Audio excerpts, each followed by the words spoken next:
lot of momentum going on early, and normally in the second half, things typically go better for you guys. What kind of went wrong in the second half there where you guys kind of lost momentum as opposed to where you normally get better? I mean, it's hard to say right now because obviously it's still a little fresh.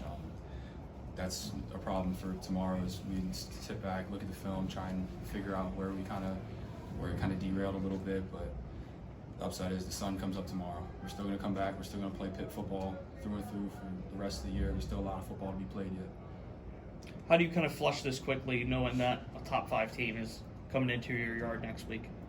24-hour rule. We got 24 hours to lick our wounds. We got 24 hours to look back at it, figure out what we did wrong, and improve for the next week of practice we approach it on Florida State. What do you think made Hartman so effective today? He's a good quarterback. You can't take that away from him. He has a lot of years of experience. I think he was the second most yards in ACC history after Phil Rivers. So you can't take that away that he's a great quarterback. We definitely could have done better as a unit affecting him, but at the end of the day, the result is the result. Your head coach has talked a little bit about tackling being an issue at a couple different times this year. What's got to get better in that area, and how can you guys improve? We just got to attack it better at practice. Going forward, we just got to make sure we put our heart and mind into it. Make sure we're on point with all our fundamentals as we go through, because at the end of the day, you fall back on your fundamentals as you get fatigued. Your head coach also just talked about how last year, I mean, you guys had a lot of really talented guys on the defensive side of the ball, and you guys have been tasked at replacing them, and the production just hasn't been able to be matched. And how do you guys find a way to match that? I mean, how difficult has it been to replace guys like Kalijah, Eric, Servassier, and how frustrating is it that their absence is still felt this late into the season? Like you said, they're great. They're great players. Obviously, they're fulfilling their dreams, playing at the next level. But you just kind of have to focus on the here and now, what we can improve upon here.